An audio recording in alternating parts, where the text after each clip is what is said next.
मया कृष्णेन निहताः सार्जुनेन रणेषु ये प्रवर्तयिष्यन्त्यसुरा ते त्वधर्मं यदाक्षितो धर्मदेव तदा भक्तान् अहं नारायणो मुनि जनिषे कौशले देशे भूमो हि समगो द्विज मुनिशापनृतां प्राप्ता नृसिंस्तात तथोद्धवम् ततो वीतासुरेभ्योऽहं सद्धर्मं स्थापयन् च सद्धर्मं स्थापयन् च वर्णिवेशरमणीयदर्शनम् मन्दहास रुचिराननाम्बुजं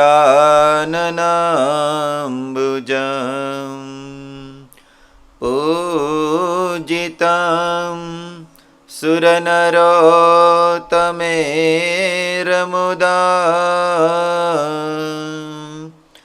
धर्मनन्दनमहं विचिन्तये।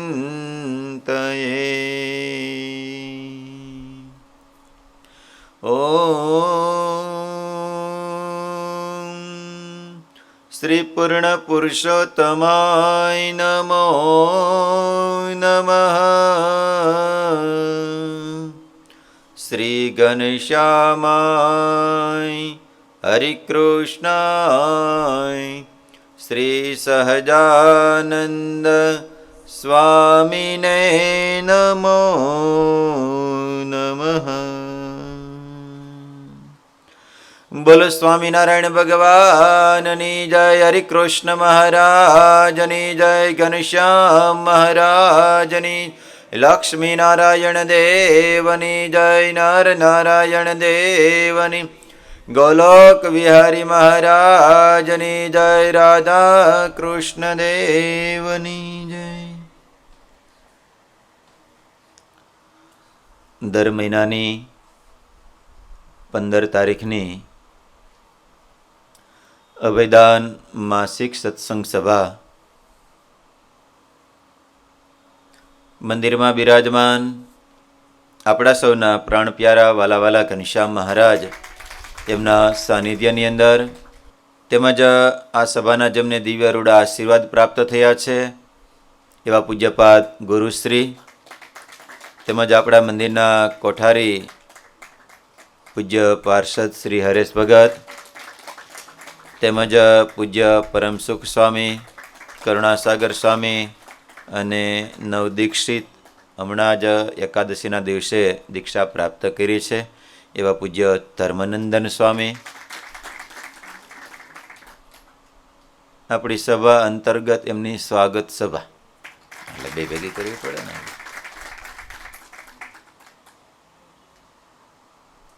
સાથે સાથે પાર્ષદ વિદેહી ભગત તેમજ તમામ ભગવાનના ભક્તોને ગણાયતથી ભાવથી જય સ્વામિનારાયણ. સભાના માધ્યમથી ભગવાનના ભક્તોએ કેવી રીતે જીવન જીવી અને ભગવાનને રાજી કરી શકાય. કારણ કે ભગવાને આપણને માણસનો દેહ આપ્યો છે તો ભગવાનને રાજી કરવા માટે, ભગવાનના સંતો ભક્તોને રાજી કરવા માટે અને સાથે સાથે આ જીવનું કલ્યાણ થાય, મોક્ષ થાય, એટલા માટે ભગવાને બહુ મોટી કૃપા કરી અને આ માણસનો દેહ આપણને આપ્યો છે.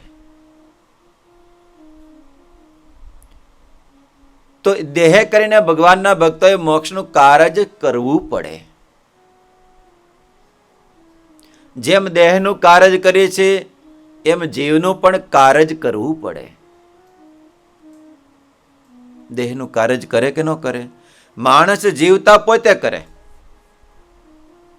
સમજાય છે? કાર્ય એટલે પોતાના દેહના માટે, સુખને માટેની જે કાંઈ એની માટેની પ્રયોજન, જે કાંઈ એના માટેના કાવા દાવા ધોળા કાળા જે કાંઈ કરીને દેહને સુખ થાય એ બધું જ દેહનું કાર્ય જ કરે.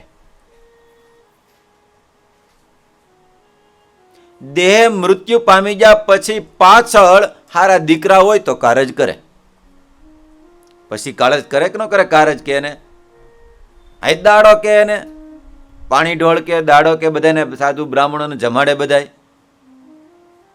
જેમાં દેહનું કાર્ય કરવું પડે છે એમ જીવનું કાર્ય કરતું રહેવું પડે.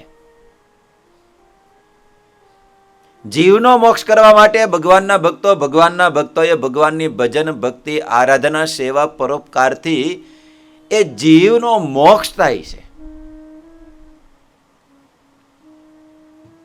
દેહનો મોક્ષ કેમ થાય? દેહનો મોક્ષ તમે બધા કરો છો, ક્યાં કોઈને શીખવાડવું પડે એમ છે? શીખવાડવું પડે એમ છે? એને સરસ મજાનો ઉનાળો આવ્યો એટલે 500 ગ્રામ શ્રીખંડ આપી દો એટલે જીવ દેહનો મોક્ષ થઈ ગયો. હા હા,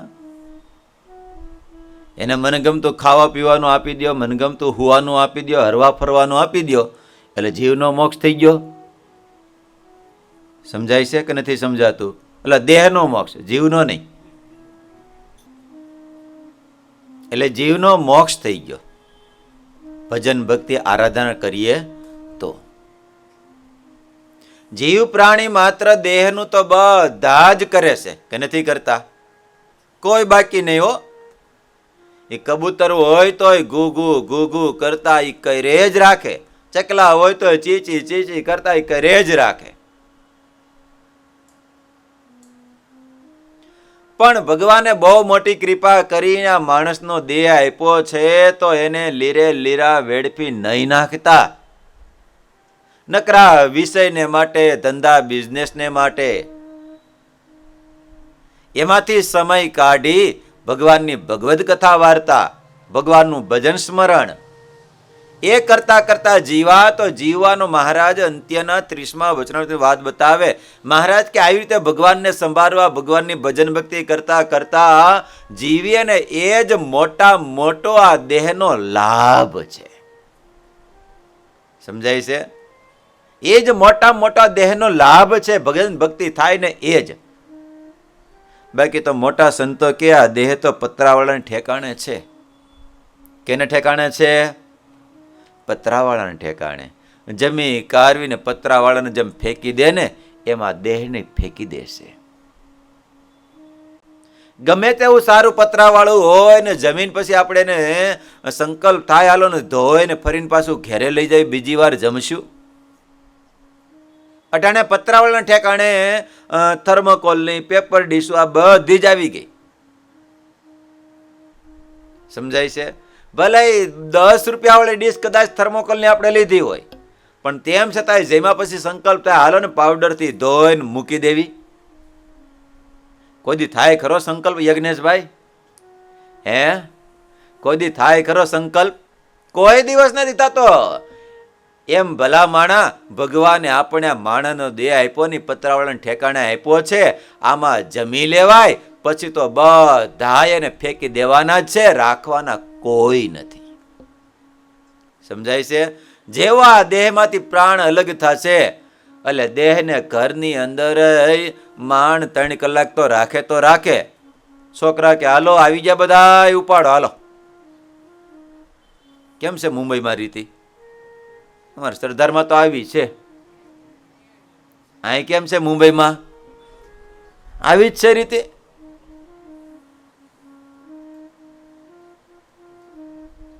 એટલે ભગવાને આ બહુ મોટી કૃપા કરીને માણસનો દેહ આપ્યો છે તો એને વેડફી નહીં નાખતા.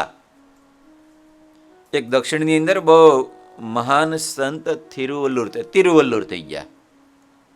જે આપણે કન્યાકુમારી જ આવી ને, ત્યાં કન્યાકુમારીની અંદર સમુદ્રની અંદર 1.5 કિલોમીટર એક મોટી પથ્થરની શિલા છે.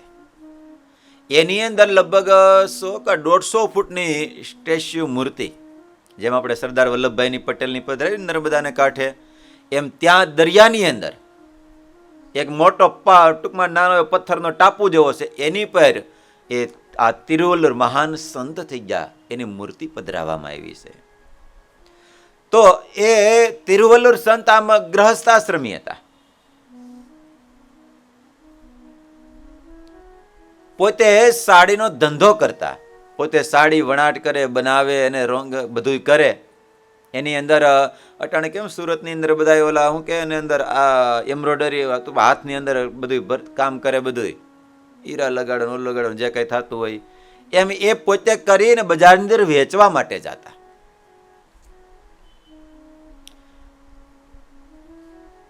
બજારની અંદર સાડીઓ લઈને બેઠા હશે, એમાં યુવાન આવ્યો.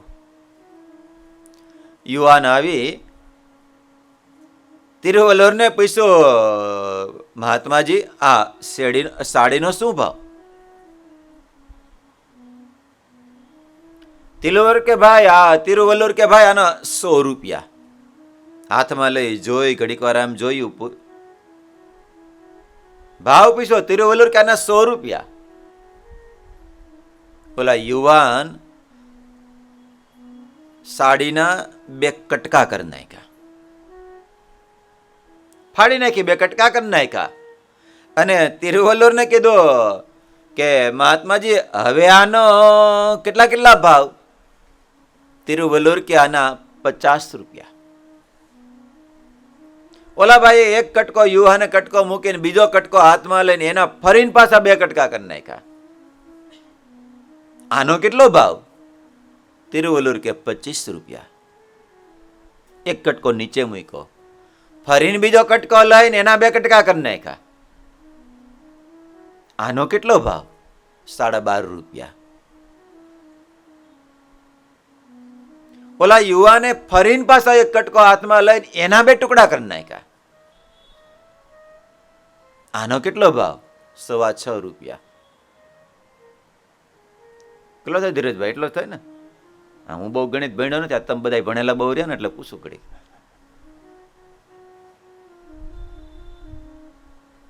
ઓલા યુવાને ફરીને પાછો એક ટુકડો લઈને એના 2 કટકા કરી નાખ્યા.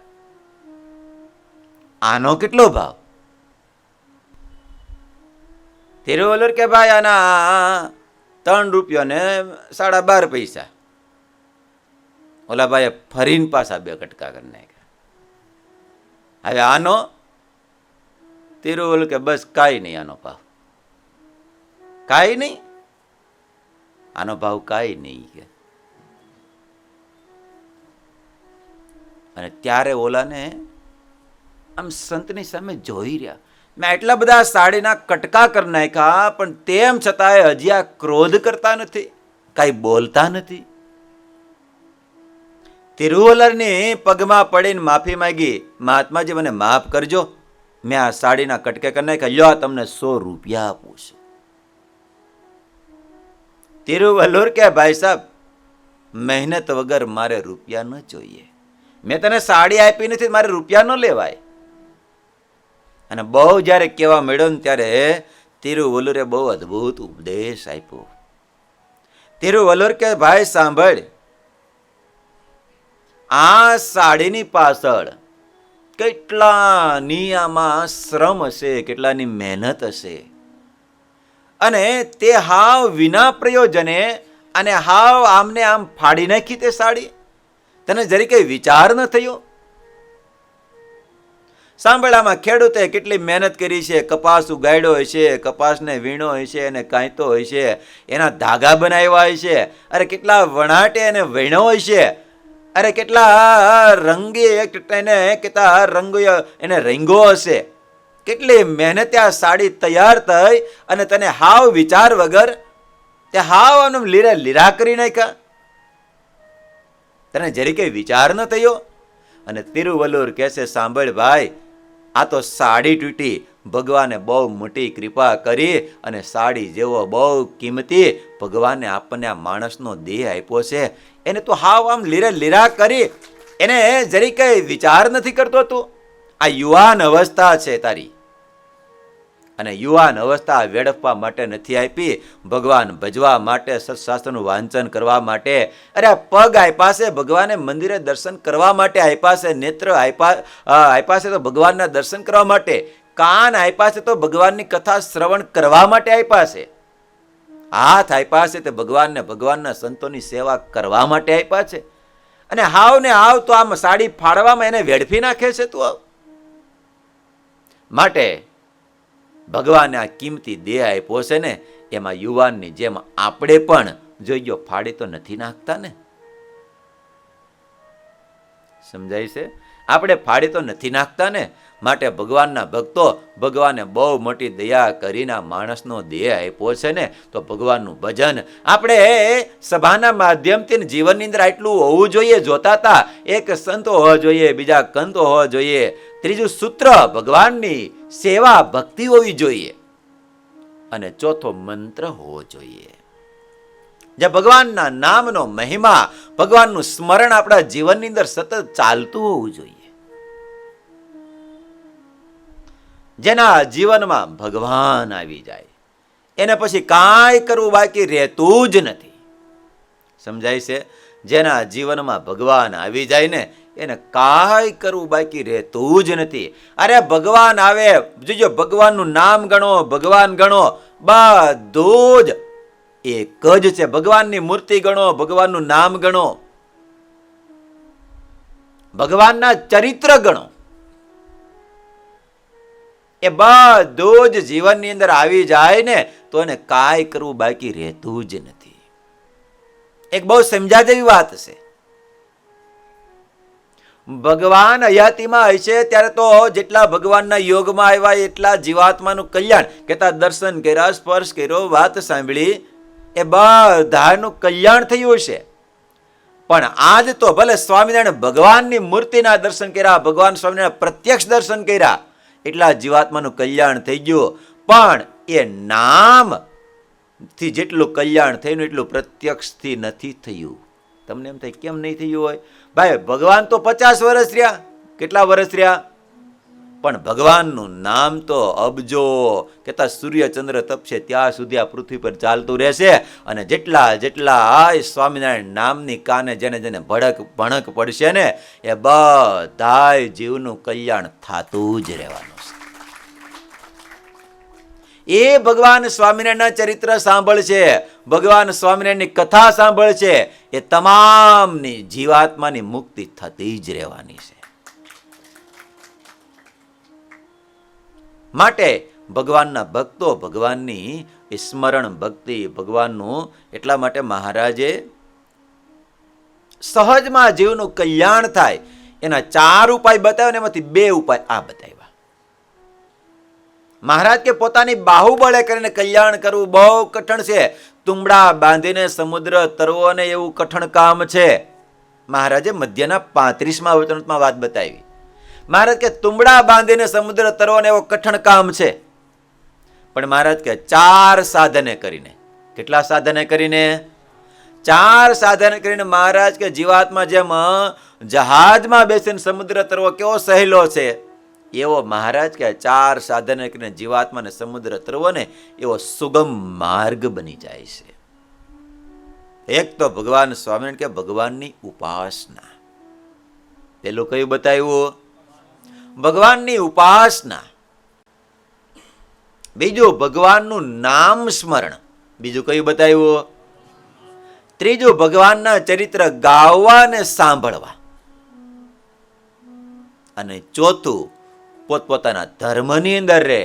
તો મહારાજ કે જીવાત્માની જેમ સમુદ્રને પાર કરવા માટે જહાજની અંદર બેસી જાય તો સુગમ માર્ગ થઈ જાય છે, એમાં 4 સાધને કરીને જીવાત્માની મુક્તિ હાવ સુગમ થઈ જાય છે. એની અંદર પેલા ભગવાન, બીજું ભગવાનનું નામ સ્મરણ, ત્રીજા ભગવાનના ચરિત્ર ગાવવા અને સાંભળવા. મહારાજ કે કેવળ ધર્મે કરીને મુક્તિ થતી નથી, કેવળ આત્મજ્ઞાને કરીને મુક્તિ થતી નથી, પણ મહારાજ કે ભગવાનની ઉપાસના હોય, ભગવાનનું નામ સ્મરણ હોય, ભગવાનના ચરિત્ર ગાતો અને સાંભળતો હોય તો મહારાજ કે જીવાત્માની મુક્તિ સહજમાં થઈ જાય છે. એટલા માટે ભગવાનના ભક્તો નામ સ્મરણ કરે રાખવું, કરે રાખવું, કરે જ રાખવું. અને એક નો કર્યું ને, બાકી બધું જ કર્યું તો બધી જ પાણીમાં ગઈ. સમજાય છે? હા, એ તમને ટૂંકમાં દ્રષ્ટાંત સાહિત્યકારો ઘણીવાર આપે. એક બહુ મોટા પંડિત વિદ્વાન, આમ શાસ્ત્રના ભણેલા, આમ બોલે તો શાસ્ત્ર નીતરે હો, આમ સંસ્કૃતની ભાષાને એવો આમ પંડિત, અને પાછો વાતુંય લ્યો બહુ પાછો, બોલકણો કે આપણે કોઈક મળે એટલે શાસ્ત્રની વાત જ માંડે, આમ છે, આમ છે, આ પુરાણમાં આમ કીધું, આમાં આમ કીધું, આમ કીધું, વાતું જ કરે, બધું જ કરે રાખે. એમાં બરાબર એક દાડાને સંકલ્પ થયો, લાઈને જરીક દરિયાની મુસાફરી કરું. દરિયાને કાંઠે આવ્યો, પોતાનું પર્સનલ એક નાવ કર્યું, નાના એવી ઓળખી, એકલાને મોજ લેવી હતી, ફરવું હતું, એટલે નાવિક નાવ ચલાવે ને પોતે એની અંદર બેઠો. થોડુંક સમુદ્રની અંદર આગળ ગયો એટલે આ ભાઈ પંડિત ભાઈ વિદ્વાન ઓલા નાવિકને વાત કરી કે ભાઈ તું કાંઈ ભણ્યો છો? ના ભાઈ, કાળા અક્ષર કુહાડે મેરે કાંઈ ભણ્યો નથી હું. અરે તું ભણ્યો નથી તો આ ભારતના ઇતિહાસની તને કેમ ખબર પડે? અને ત્યારે ઓલો નાવિક કે સાંભળો પંડિતજી, મને ભારતના દુનિયાના ઇતિહાસની ખબર નથી, પણ મને એટલા ઇતિહાસની ખબર છે કે મારે મારા મા બાપની સેવા કરવી જોઈએ ને ક્યારેય અનીતિનો રૂપિયો ન લેવો જોઈએ, એટલા મને મારા ઇતિહાસની ખબર છે. પછી તો આવી ઘણી બધી ચર્ચા થઈ. ત્યારે એક વખત કહે તો કે તારી 75% પાણીમાં ગઈ, પછી કે તારી અડધી ગઈ, પછી કે તારી પોણી ગઈ. અને પછી ઓલો પંડિત કે તો તને ખબર છે આ આપણા હિન્દુસ્તાનના ભારતના વડાપ્રધાન કોણ છે, ના કોણ છે, રાષ્ટ્રપિતા કોણ છે? ભલામણા એ મને કાંઈ ખબર નથી, મારા બાપા નામ મને આવડે, બાકી બીજી મને કાંઈ ખબર પડતી નથી. અને ત્યાં તો ઓલો કે તારી તો પોણી પાણીમાં ગઈ. અને ધીમે ધીમે ધીમે કરતા આગળ જાતો હતો અને ત્યાં એમાં થોડાક સમુદ્રમાં પવન ઉપડ્યો અને મળ્યો ઓડકું અલગ ડોલક થવા, અડકલોક થવા. ત્યારે ઓલો ખેવટ નાવિક કે ભાઈ પંડિતજી તરતા આવડે છે? ના ભાઈ સાહેબ બાપા, એ નથી આવડતું. અને ત્યારે ઓલો નાવિક કે મારી તો પોણી ગઈ, તમારી તો હમણાં બધી જ ગઈ. અને ત્યાં પાણીનો જે ઝપાટો આવ્યો અને નાવ થઈ ગઈ ઊંધીને પાંડિત વ્યાજ્યા તળિયે. એમ દ્રષ્ટાંત સમજાય છે? બાકી બધું જ આવડ્યું ને એક જો ભગવાનની ભજન ભક્તિ, ભગવાનનું સ્મરણ કરતા ન આવડ્યું ને તો આ મનુષ્ય દેહ ફેલ, ધક્કો થશે, ધક્કો. સમજાય છે? માટે ભગવાનના ભક્તો ભગવાનનું સ્મરણ કરજો, ભગવાનને યાદ કરશો. હાલતા ચાલતા ખાતા પીતા બધી જ ક્રિયાની અંદર સ્વામિનારાયણ સ્વામિનારાયણ સ્વામિનારાયણ સ્વામિનારાયણ ભજન કરવાની ટેવ પાડજો. અને આ ટેવ પાડી છે ને તો એ કામમાં આવશે છેલ્લે. નકર તો મેં હમણાં આપણે ઘનશ્યામ જન્મોત્સવથી કથા હતી ત્યારે દ્રષ્ટાંત આપ્યું હતું ને, ઓલા ડોહાનું. એના દીકરાએ કીધું બેટા રામનું નામ બોલ, તોય બોલ્યા નહીં. બીજી વાર કીધું તોય બોલ્યા નહીં. મંદિરે લઈ ગયા તોય બોલ્યા નહીં. યાદ આવી ગયું? યાદ તમને કે ન આવ્યું? એના જેવું આપણે થશે. એટલે ચોથું મંત્ર હોવો જોઈએ. શું હોવું જોઈએ? અને ભગવાને બહુ મોટી દયા કરી અને આપણને સ્વામિનારાયણ મહામંત્ર આપતા ગયા છે. માટે ભગવાનના ભક્તો આ મંત્રનું સતત રટન ચાલુ રાખજો.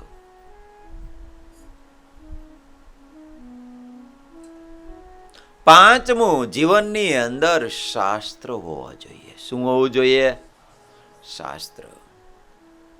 જેના જીવનમાં શાસ્ત્ર આવી જાય અને ભગવાને બહુ મોટી દયા કરી, કૃપા કરી, અને ભગવાને સ્વલિખિત, સમજાય છે, ભગવાને પોતાના હસ્ત જમણા હાથમાં કલમ લઈને ડાબા હાથમાં પેડ રાખીને ખડિયામાં બોળીને ભગવાન સ્વામીને સંમત 1882 મહાસુદી પંચમીને દિવસે ભગવાને બહુ મોટી કૃપા કરી અને આપણને શિક્ષાપત્રી આપણા હાથમાં આપતા ગયા. માટે ભગવાનના ભક્તો શિક્ષાપત્રીનો પાઠ જીવનની અંદર ઉતારવી, સમજાય છે. અને શિક્ષાપત્રીનું જેટલા માનતા ગયા ને એ બધા જ સુખી થતા ગયા. કારણ કે મહારાજનો આશીર્વાદ છે ને, આ લોકમાં ને પરલોકમાં જે આ શિક્ષાપત્રીનું પાલન કરશે ને, આ લોકમાં સુખી થશે ને આ લોકને મૂક્યા પછી પરલોકમાં પણ સુખી થશે.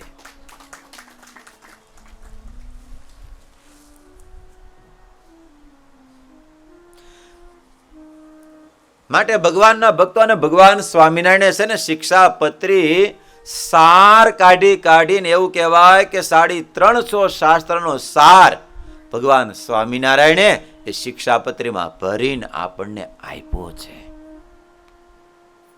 ગાગરમાં સાગર હમાડી દીધો. કેવી કેવો છે શિક્ષાપત્રીની માટે? ગાગરમાં સાગર, ગાગરમાં ખબર પડે એટલે આવડું વાસણ મટકું, ટૂંકમાં આવડી સ્ટીલનું આવે, પિત્તળનું આવે, ત્રાંબાનું આવે, તીનનું આવે, એલ્યુમિનિયમ, 10 થી 15 લીટર પાણી સમાય એવું. તો શિક્ષાપત્રી માટે કહેવાય છે કે ગાગરમાં ભગવાન સ્વામિનારાયણ આખે આખો જે વેદો કહેવાય, પુરાણો કહેવાય, બધાનો સાર કાઢી અને ભગવાન સ્વામિનારાયણ શિક્ષાપત્રીની અંદર આપણને આપી દીધો છે. એવું આધારાન સ્વામીની ગ્રંથની અંદર મહારાજ બોલ્યા કે વેદમાં જે ધર્મ બતાવ્યો એ બધો દૂધરૂપ છે. કેવો છે? વેદમાં ધર્મ બતાવ્યો કેવો? મહારાજ હરિચંદ્ર સાગરની અંદર બોલ્યા કે વેદમાં જે ધર્મ બતાવ્યો એ બધો જ ધર્મ દૂધરૂપ છે.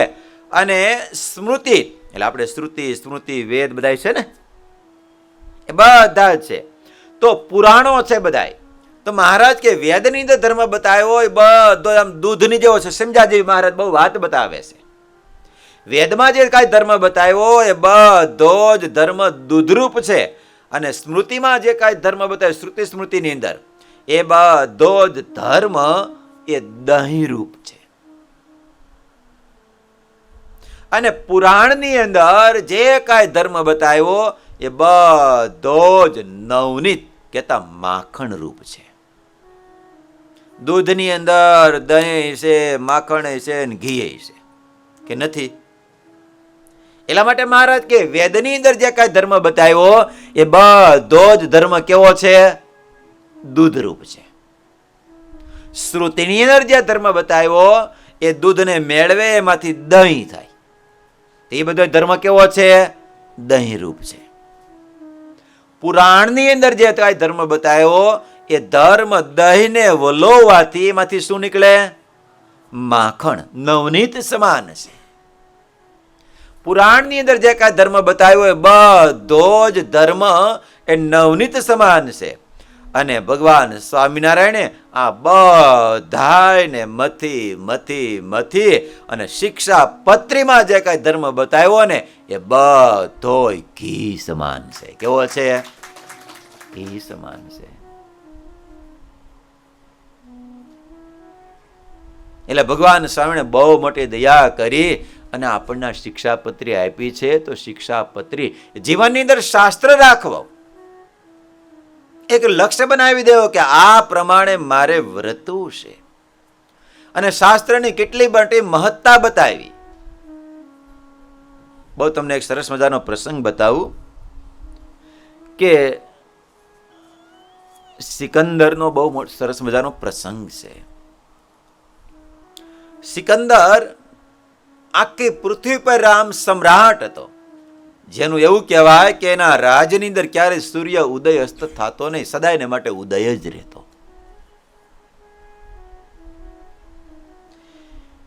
ઈરાન ઉપર એના સૈનિકોએ ચડાઈ કરી અને ઈરાનને જીતી લીધું. અને ઈરાનમાંથી એક સરસ મજાના ઈરાનના રાજાની પાસેથી કેટલા રાજ્યમાંથી સૈનિકોના હાથની અંદર એક સરસ મજાની પેટી હાથમાં આવી અને એટલી બધી નયન રમ્ય હતી, આકર્ષણ વાળી હતી, બધાના આંખની વૃત્તિને ખેંચી લે એવી વૃત્તિ. તો એ ઉપર સાચા નંગ જડેલા સોનાની પેટી આખી સાચા નંગ જડેલા જે કરોડોની કિંમતની પેટી ગણાય એ સિકંદરની પાસે લાવવામાં આવી અને ત્યાં તો આખી કચેરીની અંદર બધાની મનની વૃત્તિ એ પેટીની અંદર કેન્દ્રિત થયેલી. બધા જ જોઈ રહ્યા. બહુ સરસ મજાની પેટી આવી, તો પેટી કોઈ દી આપણે જોઈ નથી. અને પેટી લઈને સિકંદરને આપવામાં આવી. યો માલિક, આ ઈરાનના ચડાઈ કરીને આપણે વિજય પ્રાપ્ત કર્યો, ત્યાંથી આ સરસ મજાની પેટી લાવવાની પેટી આપને અમે ભેટમાં આપી છે. અને સિકંદરે હાથમાં પેટી લીધી અને પેટીને જોઈએ જ રાખે મનમાં વિચાર કર્યો, આની અંદર કઈ વસ્તુ રાખું. બધાએ પોતાના સિપાહીઓને સૈનિકોને બધાને કીધું, બધા આમાં મને સલાહ આપો કે આની અંદર મારે કઈ વસ્તુ અંદર રાખવી, મૂલ્યમાં મૂલ્યવાન, સૌથી જીવનની મૂલ્યવાન વસ્તુ આની અંદર કયું રાખું. અને ત્યારે બધા કોઈ કે તમારા તેજુરીની ચાવી રાખો, કોઈ કે અંદર તમારા કિંમતી ઘરેણા રાખો, કોઈ કે આ રાખો, કોઈ કે આ રાખો. પણ સિકંદરનું મન એમાં માનતું નહોતું. ઘણા બધાએ કીધું અને આખીર બધાએ કે તો નામદાર આપ જ આમાં વિચાર કરો ને, આપને શું રાખવું છે. અને સિકંદર આંખ બંધ કરીને મળ્યા વિચાર કરવા, આવી મૂલ્યવાન પેટીની અંદર મારે કઈ ચીજ રાખવી જોઈએ, સૌથી મૂલ્યવાન ખજાનો એની અંદર શું રાખવું. અને સિકંદર વિચાર કરવા લાગ્યા. ઘડીક વાર આંખો બંધ કરે, ઘડીક વાર વળી પાછો મોઢું મુસ્કુરાય. બધાને હમણાં બોલશે, પણ ત્યાં સિકંદર મનમાં થાય એના કરતો આ વળી સારું છે, એના કરતા વળી આ સારું છે. એમ કરતા કરતા કરતા કરતા સિકંદરના મગજની અંદર એક વિચાર આવ્યો કે મારું જીવન શ્રેષ્ઠ બન્યું હોય, મારું જીવનને ઉર્ધ્વગતિ આપી હોય, સફળતા અપાવી હોય, એવી જો કોઈ મને સફળતા અપાવી હોય ને, તો મહાકવિ હોમરનું જે લખાયેલું કાવ્ય છે, મહાકાવ્ય છે, જે ઇલાડ મહાકાવ્ય છે, ઇલાડ મહાકાવ્યમાંથી મને ઘણી બધી જીવન જીવવાની ચાવીઓ અને સફળતા પ્રાપ્ત થઈ છે. માટે મારો સૌથી મૂલ્યવાન ખજાનો હોય ને તો આ મહાકાવ્ય ઇલાડ છે. માટે આની અંદર મારે કાવ્ય કહેતા શાસ્ત્ર જ મારી અંદર રાખવું જોઈએ. અને આંખો ખોલીને સંકલ્પ બધાને કીધો. અને ત્યારે સિકંદરને કીધું, તમે આટલી બધી કેમ મહત્તા. અને ત્યારે સિકંદરે બહુ કીધું છે, સાંભળો, જેણે મારા જીવનને એક આખી નવી દિશા આપી છે, માટે શ્રેષ્ઠમાં શ્રેષ્ઠ આ ઇલાડ શાસ્ત્ર છે. માટે આ મૂલ્યવાન કિંમતની અંદર મારો અંતરનો સૌથી મૂલ્યવાન ખજાનો આ શાસ્ત્ર છે. માટે આની અંદર આ શાસ્ત્ર રાખવામાં આવશે, આની અંદર આ શાસ્ત્ર રાખવામાં આવશે. એમ ભગવાનના ભક્તો, એને તો એક હોમર કાવ્ય, ટૂંકમાં મહાકવિ હોમરે આપેલું કાવ્યથી દિશા પ્રાપ્તિ, ખાલી આ લોકની દિશા પ્રાપ્તિ થતી હતી. કઈ લોકની? કેવી રીતે વિજય પ્રાપ્ત કરવો, કેવી રીતે દુશ્મન ઉપર ચડાઈ કરીને કેવી રીતે રાજ મેળવવું. એને બદલે ભગવાન સ્વામિનારાયણે આપણને એક શિક્ષા પત્રી આપી, જે ગઢ જીતવા માટે, ઓલાય ગઢ તો જીતતા જ હતા, સમજાય છે, એ આ પંચ ભૌતિક દેહના ગઢ જીતા હતા, કેતા ચૂના પાણાથી બનાવેલા ગઢ જીતા હતા. પણ એના કરતા કઠણ ગઢ હોય ને તો ઇન્દ્રિયો અંતકરણનો ગઢ જીતવો ને એના કરતા લાખ ગણો કઠણ છે.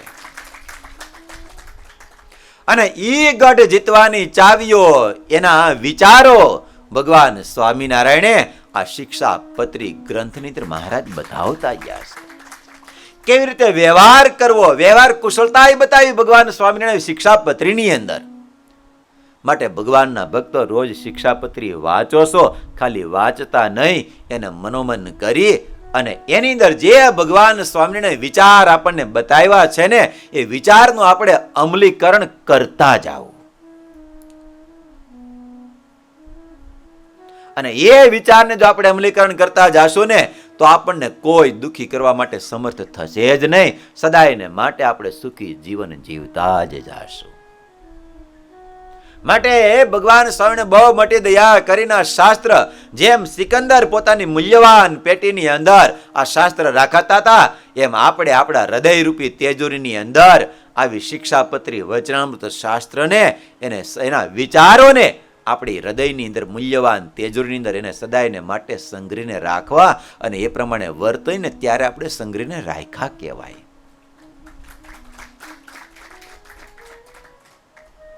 નકર આપણી કહેવત બહુ આમ માન્યતા આપણી કેવી ખબર છે? હા, આપણી શિક્ષાપત્રીને માનીએ ને પૂજીએ, માથે ચડાવીએ, બધું કરીએ, પણ શિક્ષાપત્રીનું શિક્ષાપત્રી જયંતિ આવે ત્યારે બધું કરે.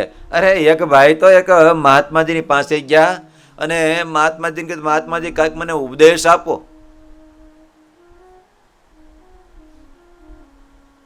કાંઈક મને જીવનલક્ષી ઉપદેશ આપો. ત્યારે મહાત્મા કે, ભાઈ તે રામાયણ વાંચી છે? અરે મહાત્માજી, રામાયણ તમે કેટલી વાર પાઠ કરી નાખ્યો? તો તે ભાગવતજી વાંચ્યું છે? અરે મહાત્માજી, રોજ દર વર્ષે ચાતુર્માસ આવે ત્યારે ભાગવતનો પાઠ કરી જ નાખું. મહાત્માજી કે તે ભગવદ્ ગીતા વાંચી છે? અરે મહાત્માજી, ભગવદ્ ગીતા તો મારું વ્યસન છે, અચૂક વર્ષમાં 4-5 તો પાઠ કરી જ નાખું. ત્યારે મહાત્માજી કે, સાંભળ તો તું જા, અરે પણ મને કાંઈક ઉપદેશ તો આપો. અને ત્યારે મહાત્માજી કે, સાંભળ, તને રામાયણે કાંઈ ન કીધું, તને ભગવદ્ ગીતાએ કાંઈ ન કીધું, તને શ્રીમદ ભાગવતજીએ કાંઈ ન કીધું, અરે તને ભગવદ્ ગીતાએ કાંઈ ન કીધું, તને શિક્ષાપત્રીએ કાંઈ ન કીધું, અરે તને શિક્ષાપત્રી સતાનંદ શાહ ભગવાન સ્વામીને લખેલી એને તને કાંઈ ન કીધું, તો મારો ઉપદેશ તને શું લાગશે? ખાલી વાંચવા ખાતર વાંચવું નહીં. એને સમજાય છે? વાંચવા ખાતર ખાલી ન વાંચવું. શાસ્ત્ર હંમેશાને માટે જીવન જીવવા માટેનું હોય છે. માટે ભગવાનના ભક્તો એને વાંચી જીવનમાં ઉતારતા જાશું તો સુખી થાશું, નકર નહીં થાવી. એટલે શાસ્ત્ર વાંચવા. અને બીજી મહારાજે વચનામૃત બતાવ્યું. જેમ ગીતાજી છે ને, એના કરતા ગીતાજી તો ભગવાન કૃષ્ણ અને અર્જુનજી આલોકમાંથી વિદ્યા લીધા પછી ઘણા વર્ષો પછી એને લખવામાં આવ્યું ભગવાન વેદવ્યાસજીએ. પણ વચનામૃત ભગવાન સ્વામિનારાયણની પરાવાણી, એ નંદ સંતો સામે બેઠા બેઠા ભગવાન સ્વામિનારાયણ સંતો ચર્ચા કરતા હોય, મુક્તાનંદ સ્વામી, ગોપાળાનંદ સ્વામી, નિત્યાનંદ સ્વામી, એ ચર્ચા કરતા હોય ને, એ ચર્ચા પ્રત્યક્ષ સામે બેઠા બેઠા ભગવાન સ્વામિનારાયણની સામે બેઠા બેઠા એ મુક્તાનંદ સ્વામી, ગોપાળાનંદ સ્વામી, સુકાનંદ સ્વામી, નિત્યાનંદ સ્વામી એ સંતો લખતા ગયા. માટે એનું અધ્યયન રાખવું. એટલે શાસ્ત્રો જીવનની અંદર રાખવા. એટલે શાસ્ત્રો જીવનની અંદર હશે ને તો બહુ મોટી જીવાત્માને પ્રાપ્તિ થશે. માટે ભગવાનના ભક્તો જીવનની અંદર શાસ્ત્રો રાખવા. એટલે તો વિહારીલાલજી મહારાજ શાસ્ત્ર વિશે બતાવે છે કે સદ્ધર્મ તો બહુ અદ્ભુત વાત બતાવે છે કે શિક્ષાપત્રી જીવાત્માની અંદર કે શાસ્ત્રો જેના જીવનની અંદર હશે એ શાસ્ત્રના માધ્યમથી જીવાત્મા બહુ મોટી પદવીને પામી જાય છે. અને જેના જીવનની અંદર શાસ્ત્રો હશે એને જ જીવનનો રાહ મળશે. એટલે તો વિહારીલાલજી મહારાજ લખે છે, શાસ્ત્રો સુણાતે સદબુદ્ધિ આવે, શાસ્ત્રો સુણાતે સદબુદ્ધિ આવે, શાસ્ત્રો સુણાતે સદબુદ્ધિ આવે, શાસ્ત્રો સુણાતે સદબુદ્ધિ આવે, શાસ્ત્રો સુણાતે હરિ ભક્તિ ભાવે, શાસ્ત્રો સુણાતે હરિ ભક્તિ આવે, આત્મા તથા સ્ત્રી પરમાત્મા જ્ઞાન. આત્મા તથા શ્રી પરમાત્મા જ્ઞાન. આત્મા તથા સ્ત્રી પરમાત્મા જ્ઞાન. આત્મા તથા શ્રી પરમાત્મા જ્ઞાન. શાસ્ત્ર સુણાતી જ મળે નિદાન. શાસ્ત્ર સુણાથી જ મળે નિદાન. શાસ્ત્રો સુણાતી જ મળે નિદાન. શાસ્ત્રો સુણાથી જ મળે નિદાન. શાસ્ત્રો સુણ્યાથી સદબુદ્ધિ આવે, અને જેટલાને સારા વિચાર પ્રાપ્ત થયા, ધીમું ધીમું ચાલો, જેટલાને સારા વિચારો પ્રાપ્ત થયા એ તમામને સતશાસ્ત્રમાંથી જ પ્રાપ્ત થયા છે. સદગુરુ રામાનંદ સ્વામી હોય તોય ભલે ઘરની અંદર ભાગવતજીનું ઈકો બંધ કરી દેજો, ઘરની અંદર ભાગવતજીનું પુસ્તક પડ્યું હોય અને ભાગવતજીનું પુસ્તક વાંચતા વાંચતા વાત પકડાઈ ગઈ કે આ દેહ કરીને ભગવાનનું ભજન કરાય, બીજું કાંઈ ન કરાય. કેમાંથી વાત પકડાણી? શાસ્ત્રમાંથી જ વાત પકડાય છે. માટે ભગવાનના ભક્તો ઘરની અંદર સારા શાસ્ત્રો રાખજો. ક્યારેક ઘરની અંદર કંટાળશો, ક્યારેક દુઃખ આવી છે, ક્યારેક વિપત્તિ આવશે, અને ત્યારે ઘરની અંદર શ્રેષ્ઠ શાસ્ત્ર પીડાય છે, સારા શાસ્ત્ર પીડાય છે. એ વચનામૃત પડ્યું છે, શિક્ષાપત્રી પડી છે, સત્સંગ જીવન પીડાય છે, અરે ભક્ત ચિંતામણી આદિક, અરે સ્વામીની વાતો આદિક શાસ્ત્રો પીડાય છે, હરિચરિત્ર ચિંતામણી પડી છે. અને એ વાંચશું ને તો દેહનો તો કંટાળો નીકળી જશે. જીવની અંદર જે કાંઈ કાયરતા આવી ગઈ છે એ તમામમાંથી બહાર નીકળી જાય અને સદશ્રેષ્ઠ વિચાર આપણને પ્રાપ્ત થશે. માટે ભગવાનના ભક્તો શાસ્ત્રો વાંચવા, એનાથી જીવાત્માને સદબુદ્ધિ પ્રાપ્ત થાય છે. વ્યસન પાડી દેવું, અને ભગવાન સ્વામીને એટલા માટે નામ પાડ્યું, ઓમ સત્શાસ્ત્ર વ્યસનાય નમઃ. ભગવાનને સદાયને માટે વ્યસન હતું શાસ્ત્ર વાંચવાનું અને સાંભળવાનું. સમજાય છે? શાસ્ત્ર વાંચવાનું અને સાંભળવાનું વ્યસન રાખવું. આપણે એવું તો વ્યસન રાખવું. ગુરુ ઘણીવાર કથાની અંદર કહે છે કે તમે તમારા દીકરીનો સંબંધ કરવા માટે જાઓ, અને જે ઘરની અંદર ત્યાં જાય ને તમારે પૂછવું, બેઠા હોય ને બધા, એ બેઠા હોય, આપણે બધા સગા જમીન ઠાકોર જમાડીને બેસવું, અને જરીક કેવું ભાઈ ઘરમાં હરિભગત હોય તો પૂછવું, સત્સંગી જીવન છે, શિક્ષાપત્રી છે? ના, નથી. શિક્ષાપત્રી નથી. વચનામૃત છે? નથી. પૂછતા પૂછતા કે કાંઈ શાસ્ત્ર કો નથી, તો ગુરુ કે પ્રેમથી કહી દઉં તો અમારે દીકરીનો સંબંધ કરવાનો થતો નથી. હા, કોઈ વૈષ્ણવ ભક્ત હોય તો પૂછવું ને, ભાઈ ભગવદ ગીતા છે, ગીતાજી છે, ભાગવત છે. સતશાસ્ત્ર જેના જીવનની અંદર, જેના ઘરની અંદર હોય, જેના જીવનની અંદર આવી જાય, એનો જીવન શ્રેષ્ઠ બની જાય છે. માટે ભગવાનના ભક્તો ખાલી શોકેસ પૂરતા ન રાખવા હો.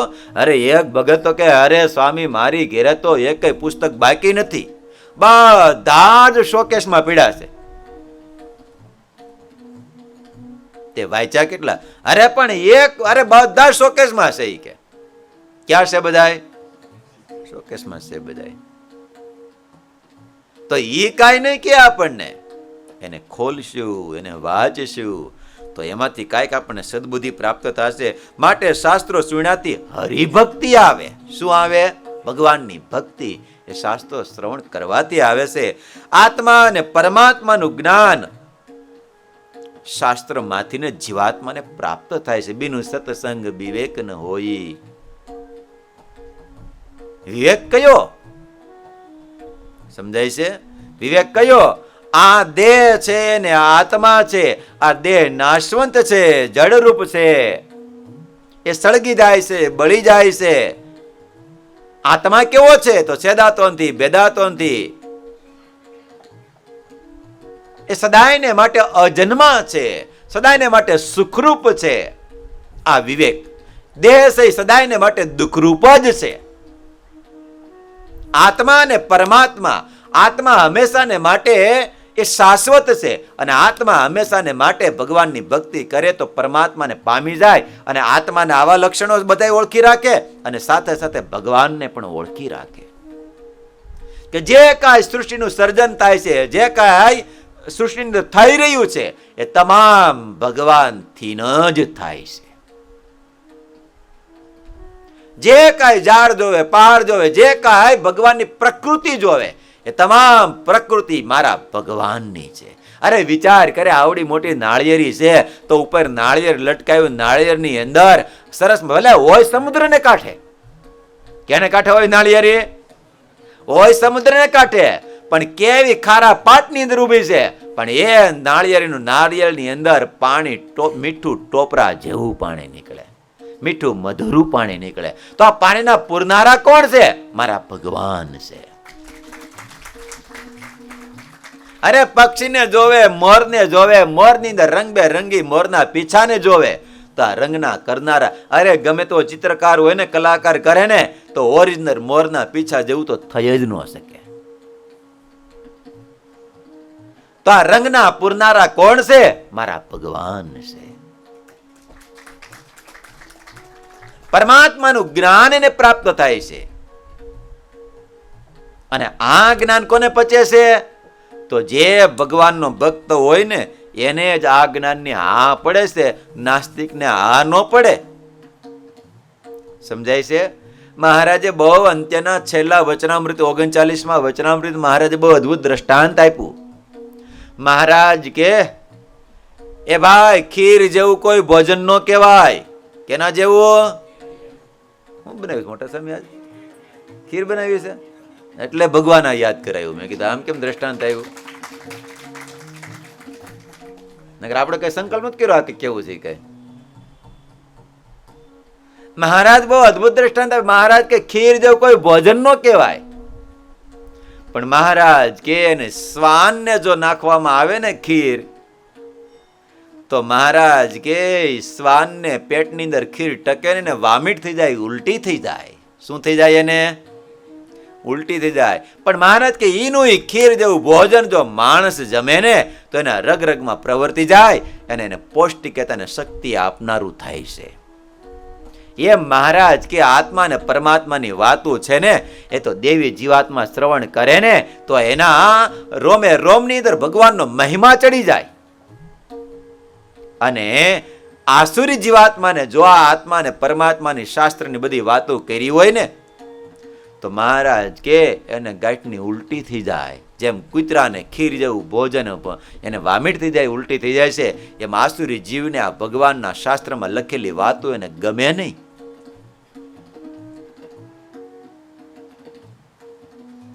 મહારાજ તો બહુ અદભુત પરમાત્માનો મહિમા, મહારાજ કે આ બેનો વેગ લગાડી દેવો. અંત્યના છેલ્લા વચનામૃત મહારાજ કે આત્મા અને પરમાત્માનો વેગ લગાડી દેવો. કેવો વેગ લગાડી દો? મહારાજ બહુ અદભુત દ્રષ્ટાંત આપ્યું. મહારાજ કે પોતાનો પત્ની હોય, એને કોઈ મુસલમાન લઈ જાય, પોતાની માને મારી નાખે, બાપને લઈને મારી નાખે, માને લઈને મુસલમાનને આપી દે, અને એની સાથે કેવો ને વેર ભાવ થઈ જાય કે ન થાય. એને સુતા જાગતા બધાની અંદર એ જ એને સાંભળે. એમ મહારાજ કે એવો વેગ આત્મા ને પરમાત્માનો લગાડી દેવો.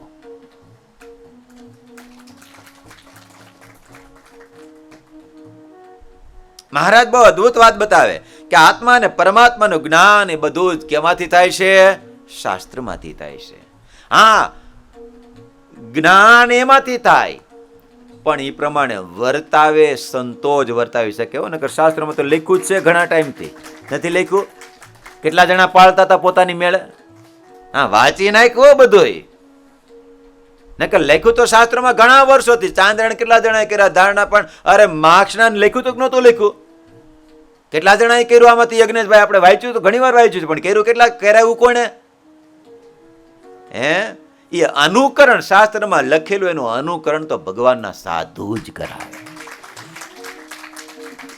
નકર શિક્ષાપત્રીમાં રોજ ભગવાન સ્વામીને આજ્ઞા બતાવી છે, મહારાજ રીતે રોજ ભગવાનના મંદિરે દર્શન કરવા જાવું.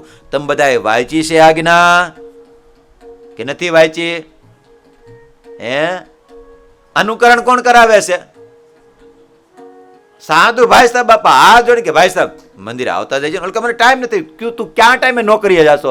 ઓલે કે હું તો 9 વાગે, ભલા મણા 7 વાગે ઉઠીને તું 15 મિનિટ વહેલો ઉઠીને મંદિરે નો આવી શકે? એ કોણ કરાવે? ભગવાન સ્વામીને કથા સાંભળવાની આજ્ઞા કરી છે. સમજાય છે? કથા સાંભળવાની આજ્ઞા કરી છે, પણ કથા સાંભળ્યું છે આપણે જવાનું, પણ એ કથા સાંભળવાની પ્રેરણા કોણ આપે છે ભાઈ? હે? શાસ્ત્રો નહીં, સંતો આપે છે. શાસ્ત્રોમાં તો લખ્યું જ છે. સમજાય છે? લખ્યું છે શાસ્ત્રોની અંદર. મારા આશ્રિત ચાતુર્માસમાં આવા વ્રત કરવા શિક્ષાપત્રીમાં લખ્યું છે કે નથી લખ્યું? પણ કાંડું પકડી નિયમ કોણ અપાવે છે? નકર આપણે તો કઈ નિયમ બેમ લે એમ નથી હો. આપણે તો નિયમ નેવે ફરે. હા, નકર શાસ્ત્રમાં લખ્યું છે, સત્સંગી જીવનની અંદર લખ્યું, શિક્ષાપત્રીમાં લખ્યું, મારા આશ્રિત રોજ સવારમાં ઉઠી સ્નાન કરી પૂજા પાઠ કરવા. લખ્યું છે કે નથી લખ્યું? હે? તો ભાઈ સાહેબ કેટલા જણામાંથી વાંચીને પૂજા કરવા માંડ્યા? પણ સંતોએ બાવડું પકડી, ભાઈ આપણે પૂજા કરવી પડે. લે આ પેટી સવારમાં તારે 15 મિનિટ કરજે તમ તારે. રણજીતભાઈ કોણ કે ભાઈ તમને પૂજા કરવાના પેલા શરૂઆતમાં આવો કે ભાઈ જો આ 5 માળા ફેરજો ને તિલક ચાંદલો કરજો. કોણે કીધું એમ? કોણ કે આપણને? એ સાધુ કે. અને બીજી વાળી પાસે 6 મહિના થાય ભાઈ સાહેબ હવે થોડીક પૂજા કરતા જાઓ. એ કોણ કે છે? નકર શિક્ષાપત્રી નહોતું કીધું મહારાજે? હે? શાસ્ત્રમાં લખ્યું છે, વિચાર પ્રાપ્ત થાય છે આપણને, પણ એનું અનુકરણ તો ભગવાનના સાધુ જ કરાવે. સમજાય છે પ્રતાપભાઈ? નકર આપણને તો સવારમાં વહેલું ઉઠીને આવું ગમતું જ નથી, કથામાં આવું. પણ કોણ કરાવે છે એ? હા, હમણાં જો આમ થોડું ઢીલું મૂકી દીધું હોય ને તો સવારમાં હું બધાને કોઈ શીખવાડવું ન પડે હોય. આ હું તો બધાને ગમે. પણ ભગવાનના સાધુ કાંડું પકડીને કે ભાઈ સાહેબ બાપા માણસનો દેહ આપ્યો છે, આમનામ સંસાર વ્યવહારમાં વેડફવા માટે, લીલા કરવા માટે નથી આપ્યો. આ દેહ કરીને વેપાર કરવા માટે આપ્યો છે. કેનો વેપાર? ભજનનો વેપાર. કર્મન ભજનનો વેપાર. માટે ભગવાનના ભક્તો શાસ્ત્રમાંથી બધું પ્રાપ્ત થાય છે. હા, એટલે બહુ અદ્ભુત વાત બતાવે કે આ લોકનો ને પરલોકનો કેરો, આ લોકનો ને પરલોક કેરો, આ લોકનો ને પરલોક કેરો, આ લોકનો ને પરલોક કેરો, આ લોકનો ને પરલોક કેરો. રસ્તો મળે શાસ્ત્ર થકી ગણેરો, રસ્તો મળે શાસ્ત્ર થકી ગણેરો, રસ્તો મળે શાસ્ત્ર વિશે ગણેરો, રસ્તો મળે શાસ્ત્ર વિશે ગણેરો. તે માટે શાસ્ત્રો સુણવા સને, તે માટે શાસ્ત્રો સુણવા સને, તે માટે શાસ્ત્રો સુણવા સને, તે માટે શાસ્ત્રો સુણવા સને.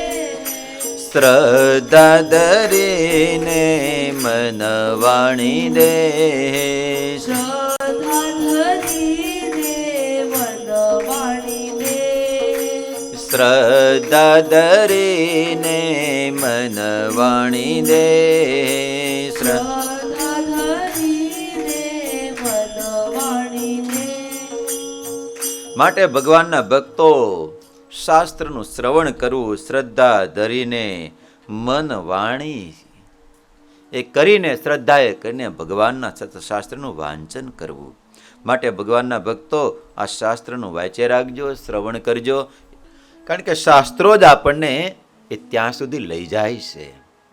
માટે ભગવાનના ભક્તો ઘરની અંદર સારું વાતાવરણ રાખવું હોય, ઘરની અંદર સારા સંસ્કારો રાખવા હોય, પરિવારની અંદર, તો બધાની અંદર સત્શાસ્ત્રો રોજ ઘેરે બેસવીને થોડું થોડું વાંચવું. ભલે સમજાય ન સમજાય, ખાલી એમને બેઠે બેઠું વાંચી નાખજો ને. પરિવારની સાથે બેસીને વાંચજો. હજી રિપીટ આવે છે.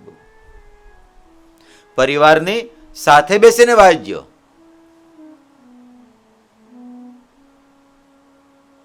કારણ કે શિક્ષાપત્રીમાં આવે, મારા આશ્રિત ક્યારેય પણ ગાળ તો બોલવી જ નહીં. હા હા, પરિવારની સાથે બેઠા હોય ને આવું વાંચે. શિક્ષાપત્રીમાં આવ્યું, ધીરજભાઈ, દિનેશભાઈ, યજ્ઞેશભાઈ, તમે વિવેક ને બધા ઘરના સભ્યો ને બધા બેઠા ને વાંચતા હોય. આ તો એક્ઝામ્પલ તરીકે, હા, ટોપી પહેરી નહીં લેવાની કોઈએ. આ તો હું તો દ્રષ્ટાંત આપું. હા, અને એમાં બરોબર આવે કે મારા આશ્રિત ક્યારેય પણ ગાળ બોલવી નહીં. અને એમાંય આપણે આમ 2-5 કિલોની જવા દેતા હોય તો ચંદુ બાપા, છોકરો કે નહીં બાપા હા આવ્યું સાંભળો જરીક હું કે છે મહારાજ, એમ તો જરીક આમ કહેવાથી આ છોકરા મારી ભૂલ થઈ ગઈ, આવું નહીં બોલું.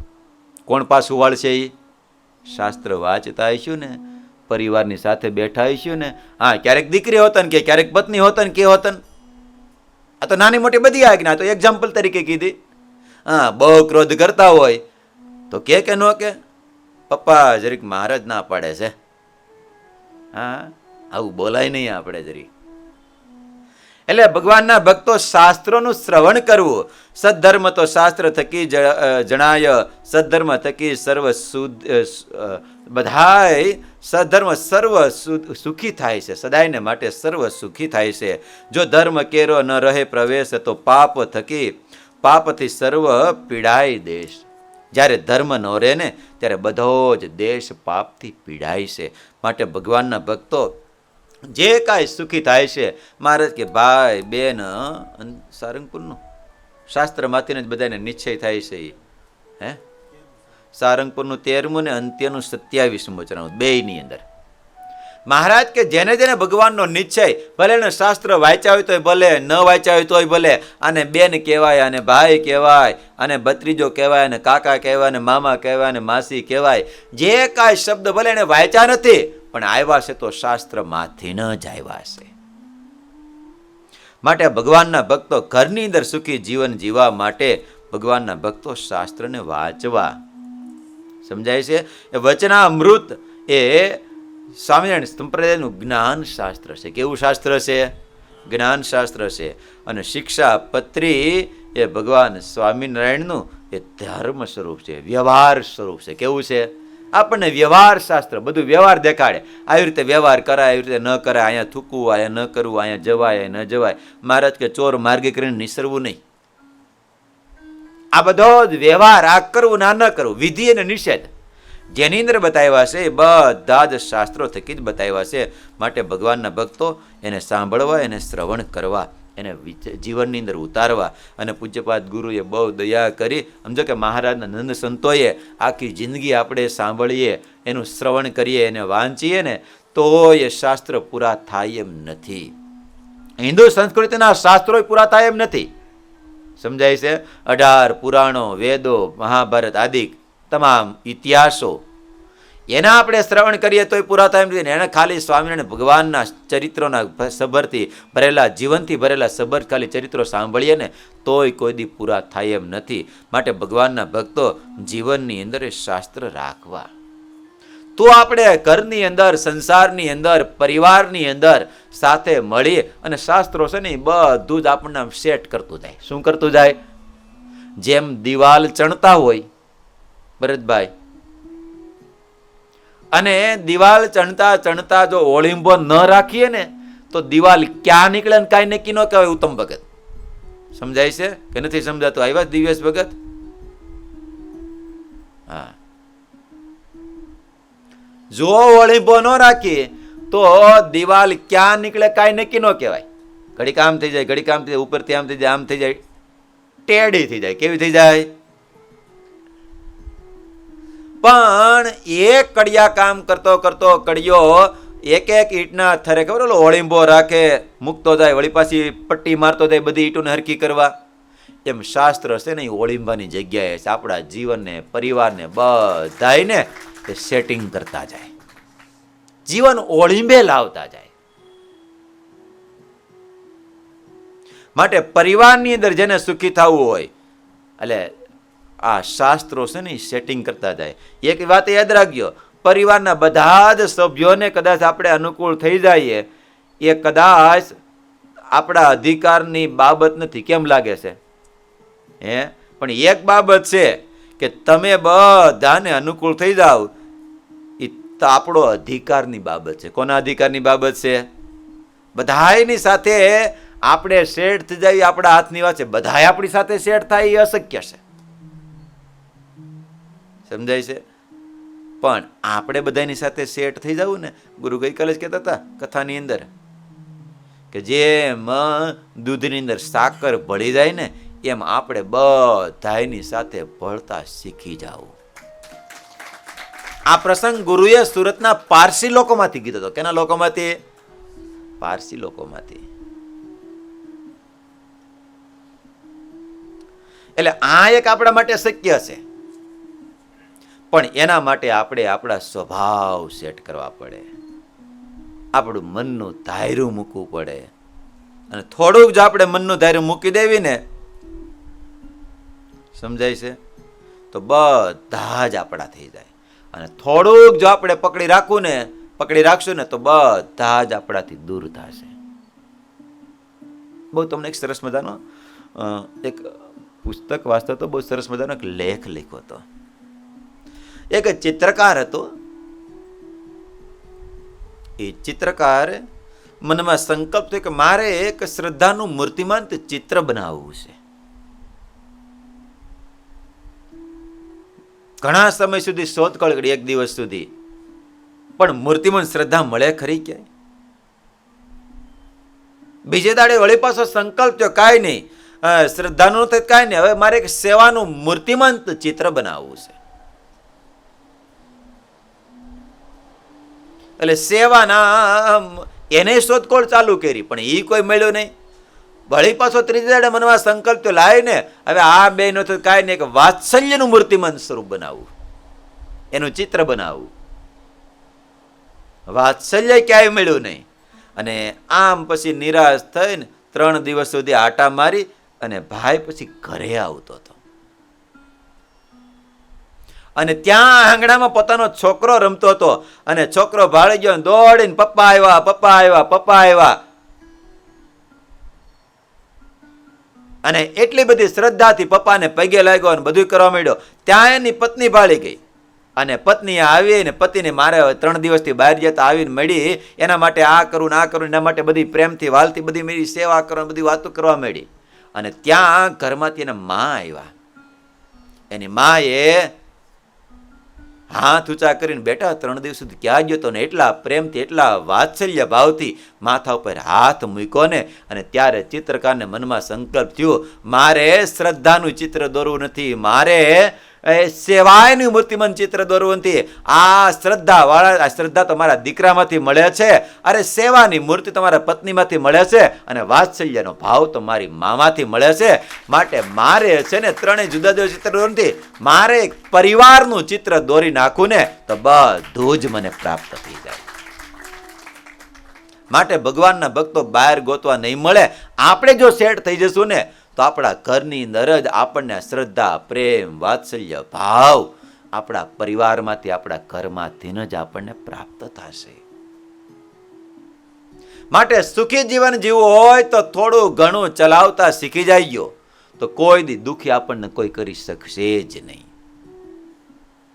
સ્ત્રી ભક્તો હોય તોય ભલે, પુરુષ ભક્તો હોય તોય ભલે, બધા જ જો સેટ થતા શીખી જાય ને તો ઘર છે ને, સંસાર છે ને, એ આપણને સુખ કરતા લાગે. નકર સંસાર જેવો કોઈ દુઃખ આશ્રમ નથી. સમજાય છે? જો આપણે સેટ ન થયા ને તો સંસાર જેવો કોઈ દુઃખી છે જ નહીં. અને જો સેટ થઈ ગયા તો એના એ જ સંસારની અંદર આપણને સુખ પ્રાપ્ત થશે. માટે ભગવાનના ભક્તો, આ શાસ્ત્રમાં બધી જ વાતો લખી છે. માટે આપણા પરિવાર એટલો તો વિચાર કરવો, ભગવાને જે મને પાત્ર આપ્યું છે. સ્ત્રી ભક્તો એમ વિચાર કરે, ભગવાને જે મને પાત્ર, આપણે તો નક્કી તો આપણે તો જોયું ઓલું કર્યું, બાકી ભગવાનની ઈચ્છા વગર તો કાંઈ પ્રાપ્ત થતું નથી. માટે જે આપણને મળ્યું છે એમાં જ આપણને સંતોષ માની અને એની સેવા, શ્રદ્ધા, ટૂંકમાં એની સાથે જ આપણે હેત પ્રેમ બાંધી અને મહારાજની આજ્ઞા પ્રમાણે વર્તીએ તો એમાં આપણને સુખ સુખ અને સુખ જ થાય. એટલે જેના આને માટે ભગવાનના ભક્તો બધાને ગુરુ ઘણી વાર કહે છે કથાની અંદર કે આના માટે શ્રેષ્ઠમાં શ્રેષ્ઠ ઉપાય તમારે રોજ જેનું અન્ન એક, એના મન બધાના ભેગા રહે. જેના અન્ન જુદા પડી જાય એના બધાના અટાણ જો ને વેરીવાર બધા વેરવિખેર થઈ જાય. શું કામ? બધાને કોઈને સાથે બેસીને જમવું જ નથી. તો અને પહેલાના જમાનામાં છે ને, આ જે મોટો ભાઈ બહારથી નો આવ્યો હોય ને ત્યાં સુધી જમવામાં વાટ લગાડે, ભાઈ આવે પછી જમે બધા. આ તો એક્ઝામ્પલ તરીકે. પછી નાના મોટા કોઈ બહાર ગયા હોય,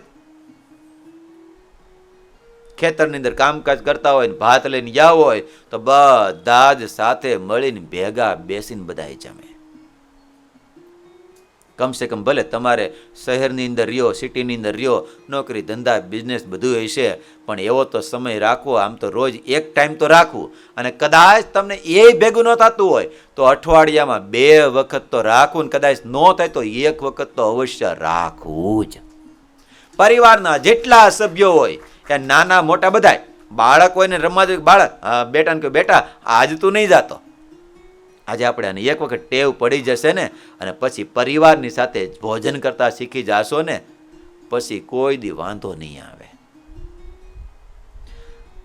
એટલે જેના ઘરમાં બધા ભોજન સાથે કરતા હશે ને અને ભજન પ્રાર્થના બધું જ સાથે કરતા હશે ને એ બહુ એનું પરિવાર એ આગળ નીકળતો જ જશે. પણ જેના જીવનમાં એ બધું સાથે કહેતા પરિવારની અંદર સાથે નહીં થતું હોય, એ ગમે તેટલી મહેનત કરશે તો ક્યારેય પણ આગળ જઈ શકશે નહીં. માટે તમારે આગળ જવું છે કે પાછળ રહેવું છે? જવું તો બધાને છે, કરવું કેટલા જણાને છે? ન કરતા હોય તો કરજો બધાએ. જો અમરસિંહભાઈ ને ભલે ધંધા બિઝનેસ તો બધું કરે, પણ અઠવાડિયામાં 2 વખત 1 વખત રજા હોય ત્યારે 3 ભાઈઓ પોતાના સ્ત્રી ભક્તો હોય, પોતાના શું કહેવાય દીકરા હોય, નાના મોટા બધાએ સાથે મળી અને એનો ફાર્મ હાઉસ એવું છે તો ત્યાં વ્યા જાય. તો પરિવારના સભ્યો હજી એના 3 ભાઈઓને જેમ રામ લક્ષ્મણ ભરતજીને જેવું હેત ને એવું 3 ભાઈઓને હજી હેત.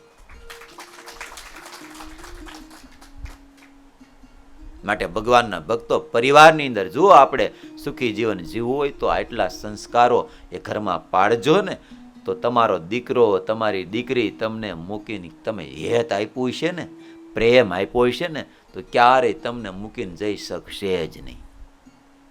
એ કોઈ દી પોતાના મા બાપને દુઃખી જોઈ જ ન શકે. માટે આપણે પ્રેમ આપવાની ખામી રાખી છે. શું રાખી છે? અરે ભલામણા ભગવાન સ્વામિનારાયણની પાસે આટલા બધા 5-5 હજાર સાધુ રે પોતાના મા બાપનો ત્યાગ કરીને આવ્યા. શું કામ સાથે રે? અરે જે દરબારો ગામધણીઓ હતા પોતાના રજવાડાનો ત્યાગ કરીને 1 મહિનો 2 મહિના 6 મહિના સુધી ભગવાન સ્વામિનારાયણની સાથે રે. શું કામ સાથે રે? હું કાંઈ રૂપિયા આપતા હતા? હારું હારું ખાવાનું જ આપતા હતા કાંઈ? હા, એ આપતા હતા પણ એ બીજા નંબરનું હતું. અને પહેલા નંબરનું જો કોઈ ભગવાન સ્વામિનારાયણ આપતા હોય ને તો એ ભગવાનના સંતોને ભગવાનના ભક્તોને ભગવાન સ્વામિનારાયણ પ્રેમ આપતા હતા. પ્રેમ.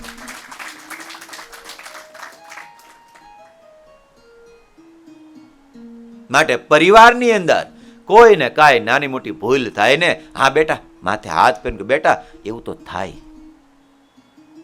ગુણાતીતાન સ્વામીએ વાતોમાં લખ્યું, સ્વામી કે કોઈને કાંઈ ભૂલ થાય ને, ત્યારે સ્વામી કે સંતો માટે લખ્યું છે, ત્યારે સ્વામી કે નાના સંતો હોય, કાંઈ ભૂલ થઈ ગયું, ક્યારે ઇન્દ્રિયો અંતકણ ક્યારેક છેતરી ગયા હોય, ત્યારે સ્વામી કે આપણે એમ કેવું કે હું શરૂઆતમાં મારે એવું થતું, તું ચિંતા નહીં કરતો. એટલે ઓલો અડધો હળવો થઈ જાય. કેવો થઈ જાય? અડધો હળવો થઈ જાય. એમ ઘરની અંદર દીકરા દીકરી પત્નીની ક્યારેક નાની મોટી કંઈક ભૂલ થતી હોય ને, તો એને હળવાશથી લેવું, તો કોઈ દી વાંધો આવે જ નહીં. નકર આપણને એમ થાય ભગવાન સ્વામિનારાયણે એ બધા દરબારોને હારવારું જમાડતા હતા એટલે હારે રહેતા હતા. એવું નથી, એ તો રાખતા હતા, પણ તમે વિચાર કરો કે પંચાળા ગયા, મહારાજે ત્યાં ખોરી જાહેરના રોટલા ખવડાયા. ઓલો હલયો કે મહારાજ લાકડું હેઠે ઉતર્યા, રોટલો હેઠે ન ઉતરે. આમાં વાયસ આવે છે મહારાજ, બોલો. અને એ દરબારો 1.5 મહિના સુધી પંચાળામાં રહી. મારે કારણ કે પ્રકરણ કહ્યું ને, ઝીણાભાઈને કીધું, મહારાજ કે ઝીણાભાઈ કીધું મહારાજ તમે રોકાવ.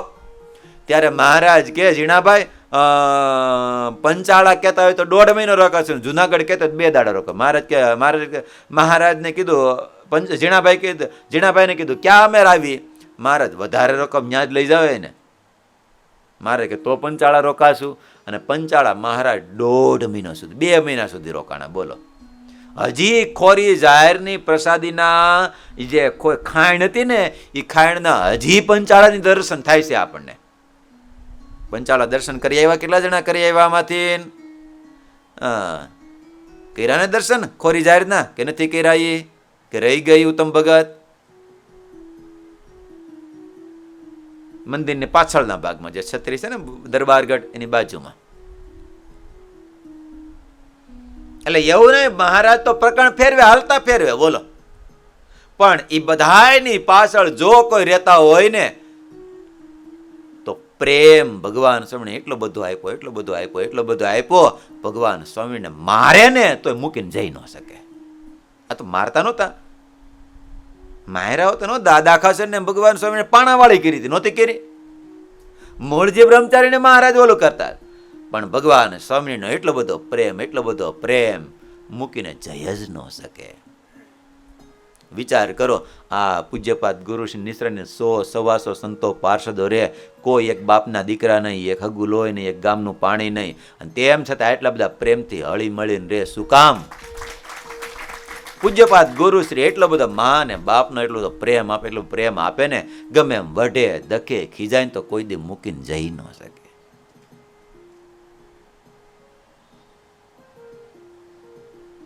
તો આપણે તો ક્યાં ઝાઝાને આપવાનો છે? કેટલાને આપવાનો છે? આપણે કેટલાને આપવાનો છે?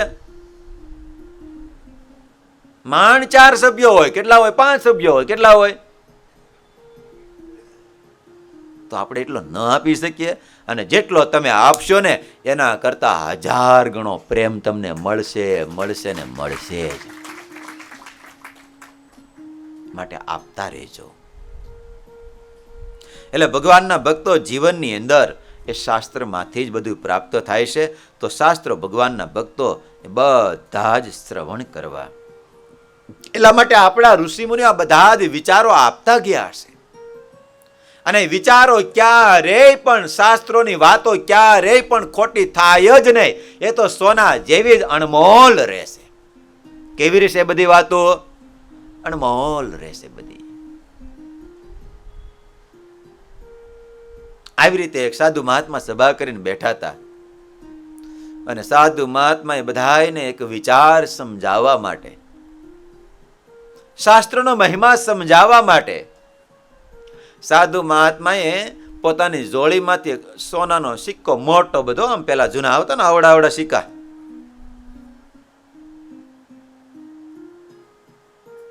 સોનાનો આખો આમ 2 તોલા જેવડો સિક્કો કાઢ્યો. આમ કેટલા જણાને જોઈએ છે? કોની આ નીકળી હેઠી છે? બધાને આખી સભાની ઊંચી. વિશાલ ભગત, અહીંયા આપણે કીધું હોય કે આ સિક્કો કોને જોઈએ છે, તો કેમ લાગે છે? બધાયની આંગળી ઊંચી હો. સાધુ મહાત્માએ એ સિક્કા ઉપર સાધુ મહાત્મા થૂક્યા. પછી કીધું આ સિક્કો કોને જોઈએ છે? તો કોઈની આંગળી હેઠી નહીં. હા, થૂક્યા તોય નહીં હો. પછી સાધુ મહાત્માએ એને લઈને મથોડી લઈને થોડોક આમ ટીપો, એમાં ગોબા પાડી દીધા. પછી કીધું આ સિક્કો હવે કોને જોઈએ છે? તો કોને ના પાડી છે? હે, બધા જ કે મારે જોઈએ છે. બધાનો હાથ ઊંચો. અને સાધુ મહાત્માએ એક સિક્કાના 2 કટકા કરી નાખ્યા. કટકા કરીને પછી ઓલા મહાત્માજી કે હવે આ સિક્કો કોને જોઈએ છે? બધા જ કે મારે જોઈએ છે. હા, કોઈનો હાથ હેઠો નહીં, બધાય ના ઊંચા.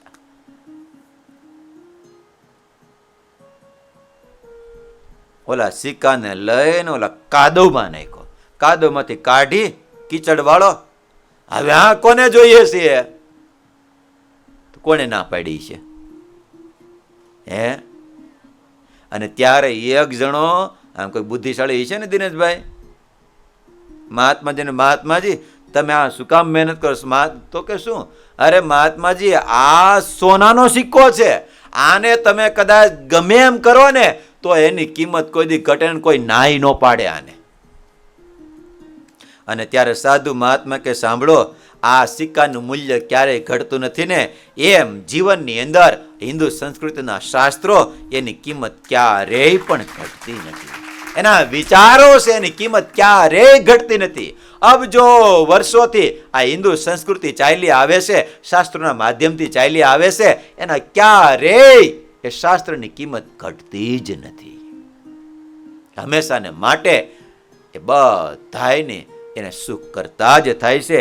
માટે ભગવાનના ભક્તો એ સોનાની જેમ કોઈ કિંમત ઘટતી ક્યારેય ઘટતી નથી, એમ શાસ્ત્રોની કિંમત ક્યારેય પણ ઘટતી જ નથી. માટે ભગવાનના ભક્તો શાસ્ત્રો જીવનની અંદર રાખવા, એને ક્યારેય પણ ત્યાગ કરવો જ નહીં. પરિવારની અંદર જો આપણે સુખી જીવન જીવવું હોય તો ભગવાનના ભક્તો આટલું રાખજો. શાસ્ત્રના માધ્યમથી એ આપણે ઠેઠ ભગવાન સુધી પહોંચી જશું. એટલે શાસ્ત્રો જીવનની અંદર જેની જેની ઉર્ધ્વગતિ થઈ છે એ શાસ્ત્રના માધ્યમથી થઈ છે. માટે ભગવાનના ભક્તો કઈ કઈ વસ્તુ રાખવાની? ફરીને રિપીટ. પહેલું સંત રાખવા, બીજું કંત માને ઈષ્ટદેવ ભગવાન રાખવા, ત્રીજું સૂત્ર માને સેવાનો ધર્મ, સેવા કરવી, અને ચોથું મંત્ર રાખવો, અને પાંચમું આજે કયું જોયું આપણે? શાસ્ત્રો રાખવા. હૃદયરૂપી તેજુરીની અંદર શાસ્ત્રનું એમાંય ભગવાન સ્વામિનારાયણના આશ્રિતો શિક્ષા પત્રીને વચનામૃત પોતાના હૃદયરૂપી તેજુરીની અંદર એને સંગ્રહીને રાખવા. તો જીવનની અંદર ક્યારેય પણ દુઃખી થાશું જ નહીં.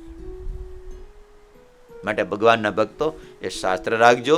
શાસ્ત્ર હશે તો પરિવારની અંદર આપણે સુખી જીવન જીવશું, અને પરિવારમાં સુખી જીવન જીવી શકશું તો જ ભગવાનનું સુખેથી ભજન થઈ શકશે. પરિવારમાં કંકાસ હશે તો ક્યારેય પણ ભગવાનનું ભજન થઈ શકશે જ નહીં. બેઠા આવીશું મંદિરે માળા ફેરવવા, કથા વાર્તા સાંભળવા માટે આવીશું, પણ ઘરની અંદર કાંઈક ને કાંઈક પત્ની સાથે, કાંઈક દીકરાની સાથે કાંઈક ને કાંઈક ઝઘડો કરીને કાંઈક બોલીને આવ્યા આવીશું, તો શું એ ભજનનું સુખ આવશે ખરું? હે, આવશે ખરું કોઈ દિવસ? અરે તમે ધંધા બિઝનેસે જાશો ને તો એના ટેન્શનમાં તમારા ધંધામાં તમે ખોટ ખાશો. માટે પહેલું પરિવારનું સુખ પ્રાપ્ત થશે તો ભગવાનનું સુખ ઓટોમેટિક આપણને આવશે ને આવશે જ. માટે ભગવાનના ભક્તો શાસ્ત્રો જીવનની અંદર રાખજો, અને ઘરની અંદર શાસ્ત્ર ન હોય તો સારા સારા શાસ્ત્રોને ઘરે રાખજો, વસાવજો એને.